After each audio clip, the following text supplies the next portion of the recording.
Listen, I'm going to tell you about the day Princess Kaara of the Threxian Empire made the stupidest decision of her entire 300-year life. And trust me, that's saying something, because this woman once tried to conquer a neutron star. But this was something else entirely. The whole mess started in the grand arena of Vulcan Prime, where warriors from across 17 galaxies gathered to prove their worth. Kaara stood there, all 8 feet of purple-scaled glory, her 4 arms crossed in that insufferably confident way that screamed, "I've never lost a fight, and I never will." She'd just demolished her 47th opponent, some poor creature from the Andromeda cluster who now resembled a pretzel with self-esteem issues. "Is there no one worthy?" Kaara bellowed, her voice echoing off the crystallized walls. "Yeah, I said crystallized, not crystalline. There's a difference, look it up. I have conquered every challenge, defeated every champion. Where are the true warriors?" That's when Ambassador Renick, a 6-eyed bureaucrat who clearly didn't get paid enough for this nonsense, nervously approached the viewing platform. "Your Highness," he stammered, his eye stalks twitching. "Perhaps we should consider, alternative options?" "Alternative?" Kaara's laugh could have shattered glass. "Probably did, somewhere. You mean admit defeat? Acknowledge that I am simply too powerful? Too skilled? Too magnificent?" "Actually," Renick squeaked, "I was thinking about the humans." The arena went silent. Dead silent. The kind of silent that makes your skin crawl and your survival instincts start screaming, "Abort mission, abort mission." Kaara's expression shifted from smug to confused to deeply, hilariously offended. The humans? Those tiny, squishy, short-lived creatures from that backwater planet? The ones who eat poison for fun and keep carnivorous animals in their homes as companions? Those humans. The very same, Your Highness. Now, here's where I need you to understand something. The Threxians had studied humanity for exactly 6 months before dismissing them as irrelevant. Sure, humans had achieved space travel, but they'd done it with what amounted to controlled explosions and sheer stubbornness. Their idea of conflict resolution involved something called negotiation, which most species considered a sign of weakness. They were short, fragile, and ridiculously emotional. In other words, Kaara saw them as absolutely beneath her notice. "Fine," she roared, her scales rippling with colors that indicated extreme amusement mixed with condescension. "Bring me their strongest fighter. I shall crush this human like the insignificant insect they are. It will be entertaining, at least." 3 days later, the human fighter arrived. And this is where things got interesting. The transport ship wasn't military grade. It wasn't even particularly impressive. It looked like someone had welded together spare parts from a junkyard and hoped for the best. When the airlock opened, Kaara actually laughed. She couldn't help it. Out stepped Marcus Flynn, 5'9", maybe 170 pounds. Brown hair that looked like he cut it himself, probably with a dull knife. He wore simple combat gear, nothing fancy, nothing augmented. No weapons, no armor, no visible enhancements. He looked like someone's accountant who accidentally wandered into a war zone. "This?" Kaara gestured at Marcus with all 4 arms. "This is your champion? Your strongest warrior? I expected someone, I don't know, bigger? More impressive? Less likely to die from a strong breeze." Marcus just smiled. Not a warrior's smile, mind you. Not threatening or aggressive. Just calm. Pleasant, even. "Princess Kaara," he said, his voice steady. "I'm honored to meet you. I've heard stories about your fighting prowess. Truly impressive. Flattery will not save you. Little human." Kaara circled him like a predator examining prey. "I could break you in half without even trying." "Probably," Marcus agreed, still smiling that weird, unnerving smile. "But that's not really how we do things." "Oh." Kaara leaned down, bringing her face close to his. "And how do you do things?" "Well," Marcus stretched his shoulders, rolling his neck with several unsettling pops. "We adapt." The arena master, a nervous Vulcanian named Praxis, stepped forward with the combat protocols. Standard rules applied. No killing. Fight until submission or unconsciousness. 3 judges presiding. Magic was permitted, as were natural biological advantages. Kaara's scales shifted to battle red. Her muscles tensed, coiled like springs ready to explode. She'd killed opponents in under 5 seconds before. This human wouldn't last 3. The bell rang. Kaara lunged forward with speed that could break sound barriers. all four arms extended in a strike pattern that had devastated countless foes. She moved like lightning made flesh, a blur of purple death. Marcus wasn't there. He'd moved, somehow, just enough to avoid the strike. Kaara spun, confused, then attacked again. Faster this time. Harder. For simultaneous strikes from 4 different angles, each capable of pulverizing stone. Marcus ducked, weaved, sidestepped. Barely. Like he was dancing on the edge of disaster. Stand still. Kaara roared, frustration creeping into her voice. That seems counterproductive, Marcus replied, actually grinning now. The princess unleashed her full arsenal. Energy blasts from her secondary arms, physical strikes from her primary ones, tail sweeps that could topple trees. The arena floor cracked under the force of her attacks. Dust and debris filled the air. And somehow, impossibly, Marcus kept dodging. Not gracefully. Not perfectly.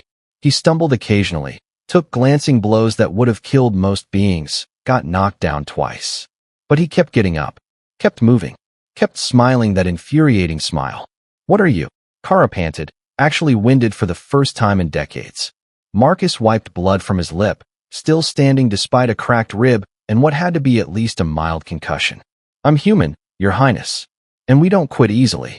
That's when Kaara realized something terrifying. She wasn't fighting a warrior. She was fighting something far worse. So there stood Princess Kaara, the undefeated champion of 17 galaxies, staring at this absolutely ridiculous human who refused to die like a sensible being. And the worst part? The absolute worst part? He still looked calm. Tired, yes. Bleeding from at least 6 different places, definitely. But calm. You cannot win, Kaara said, though her voice lacked its earlier confidence. Even if you dodge forever, eventually I will land a decisive blow. Your endurance is impressive for your species, but ultimately futile. Marcus nodded, actually agreeing with her. You're absolutely right. In a straight fight, I lose every single time.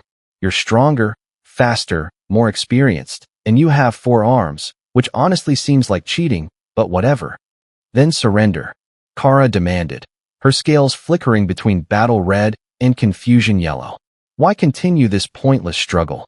Because, Marcus said, and his smile widened, I'm not trying to beat you at your game. I'm trying to make you play mine. Before Kaara could process that statement, Marcus did something completely insane. He stopped dodging. He charged straight at her. Kaara's instincts took over. Her primary right arm shot forward in a devastating punch that could have shattered tank armor. It connected with Marcus's shoulder, and everyone heard the bone crack. The human went spinning across the arena floor like a rag doll, tumbling end over end before slamming into the barrier wall. The crowd gasped. Ambassador Renick covered 4 of his 6 eyes. This was it. The human experiment had failed. Marcus stood up. His left arm hung uselessly at his side, clearly dislocated or broken or both. His face was a mask of pain. But he stood up anyway, and he was laughing. Actually laughing. Okay, he wheezed, cradling his ruined arm.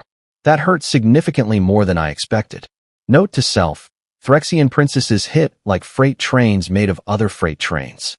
Stay down, Kaara shouted, and for the first time, she sounded almost concerned. You are broken. This is madness. Oh, this isn't madness. Marcus limped forward, still advancing despite his injuries. Madness is what humans do for fun on weekends. This is just Tuesday. Kaara backed up. She actually backed up. The warrior princess who had never retreated from any battle in 3 centuries took a step backward because this tiny, broken human kept coming.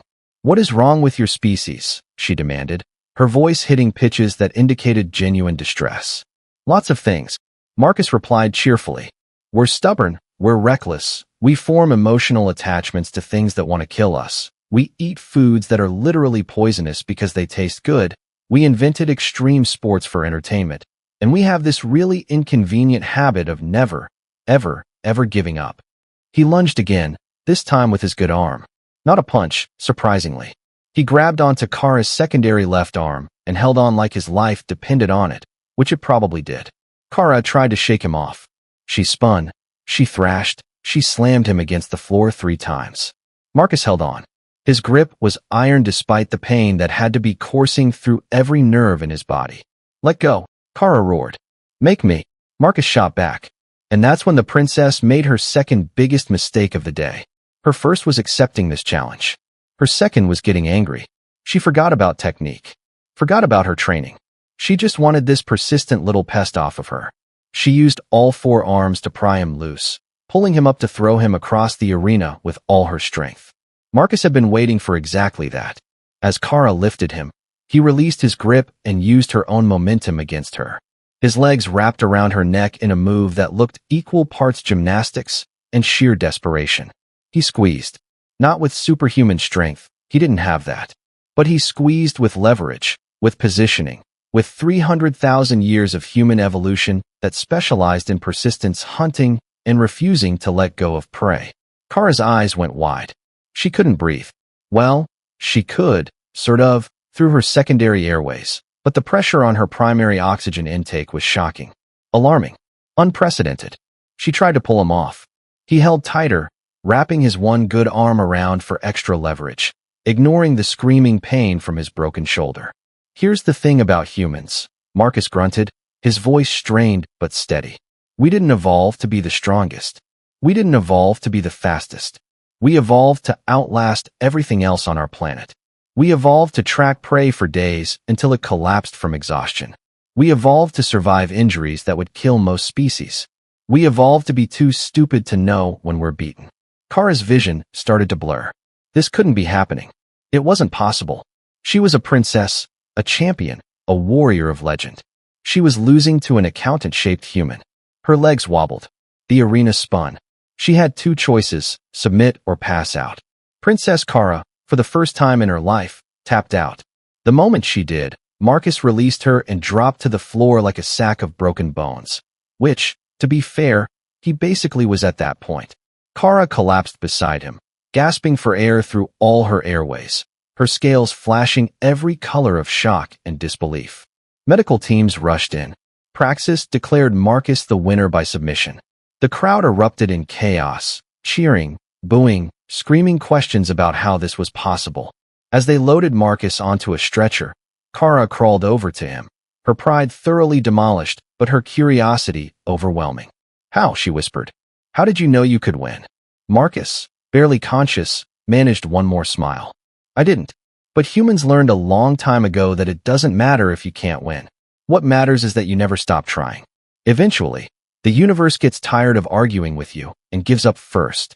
Kaara started laughing, then crying, then laughing again. She'd been beaten by a species that weaponized stubbornness. Ambassador Renick approached cautiously. "Your Highness, about those diplomatic relations with Earth."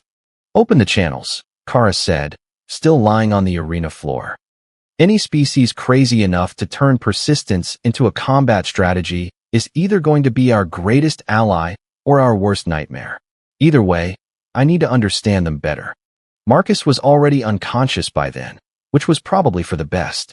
He'd broken 6 bones, torn 3 ligaments, and would need 2 weeks of recovery.